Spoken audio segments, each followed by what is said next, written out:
గౌరవ ముఖ్యమంత్రి గారి అనంతపురం జిల్లా పర్యటన ఈ నెల 9వ తారీఖు ఉదయం ఉంటుంది. ప్రధానంగా హంద్రీనీవా కాలువ సామర్థ్యాన్ని పెంచుతూ వెడల్పు చేసేటువంటి పనులను ముఖ్యమంత్రి గారు ఒక్కసారి అన్నింటినీ కూడా పరిశీలిస్తారు. ఇప్పటిదాకా బడ్జెట్ కేటాయింపులు చేశాం, పనులు ప్రారంభమైనాయి. దాదాపు ఇప్పటికే 50-60% పనులు ప్రోగ్రెస్లో కనపడుతూ ఉన్నాయి.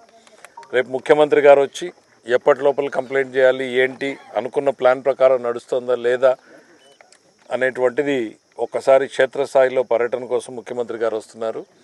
అనంతపురం జిల్లా పట్ల ముఖ్యమంత్రి గారికి ఉన్నటువంటి ప్రత్యేకమైన శ్రద్ధ ఈరోజు మన కళ్ళ ముందు కనపడుతుంది. ప్రభుత్వంలోకి వచ్చినటువంటి సంవత్సరం లోపలనే ఈ జిల్లాకు ఎంతో కాలంగా ఎదురు చూస్తున్నటువంటి హంద్రీనీవా కాలువ వెడల్పు చేసేటువంటి కార్యక్రమానికి శ్రీకారం చుట్టడం, కేవలం ఏదో ప్రకటనలకు పరిమితం కాకుండా పనులను శరవేగంగా పరుగులు పెట్టించడం, ఆ పనులు కూడా జూలై 10వ తారీఖు లోపల కంప్లీట్ కావాలి అని చెప్పి ముఖ్యమంత్రి గారు దానికి గడువు కూడా పెట్టడం జరిగింది. అంటే రెట్టింపు, ఇప్పుడు వస్తున్నటువంటి నీళ్లకు రెట్టింపు నీటిని తీసుకొచ్చే రకంగా హంద్రీనీవా కాలువను తయారు చేస్తున్నాం.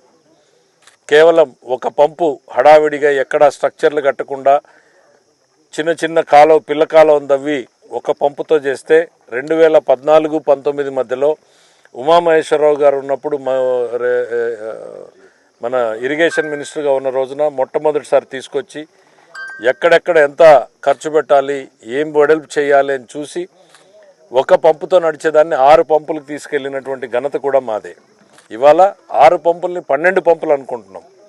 కనీసం 10-11 కన్నా చేరాలి, 12 పంపులు లక్ష్యంగా పెట్టుకుని పనిచేస్తూ ఉన్నాం. సో వైడనింగ్ పూర్తి స్థాయిలో చేయాలి అనేటువంటిది ముఖ్యమంత్రి పర్యటన విజయవంతం చేయాలని కోరుకుంటున్నాం. ఇందులో భాగంగా ఎక్కడైతే 4-5 స్థలాలు చూసాం, జీడిపల్లి, రాగులపాడు, లత్తవరం, ఛాయాపురం, ఈ గ్రామాలన్నింటినీ పరిశీలిస్తూ ఉన్నాం. ఎక్కడ పనులు జరుగుతూ ఉంటే ముఖ్యమంత్రి గారు అక్కడ ఉండేటువంటి అవకాశం ఉంటుంది. ఏ గ్రామం దగ్గర అయితే జరుగుతుందో ఆ గ్రామంలో గ్రామసభ జరుగుతుంది.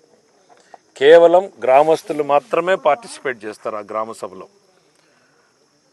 ఆ గ్రామంలో ఉన్నటువంటి మహిళలు, యువకులు, రైతులు వాళ్ళతోటే సపరేట్గా మాట్లాడడం జరుగుతుంది. అందులో ఆ రోజు ప్రోగ్రాం కూడా చాలా తక్కువ టైం ఉంది.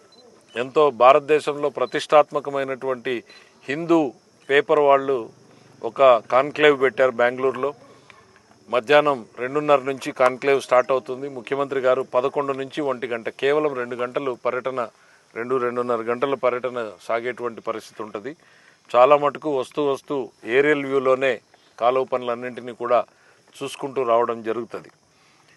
ఆ రకంగా చూసుకుంటూ వచ్చిన తర్వాత క్షేత్రస్థాయిలో కూడా మళ్ళీ ఇక్కడ జరుగుతున్నటువంటి పనులన్నింటినీ కూడా చూసిన తర్వాత ముఖ్యమంత్రి గారు ఆ రోజు తిరిగి మధ్యాహ్నం 1 గంటకు బయలుదేరి వెళ్ళడం జరుగుతుంది. పూర్తి వివరాలని ప్రోగ్రామ్ ఫైనలైజ్ అయిన తర్వాత తెలియజేయడం జరుగుతుంది. Thank you.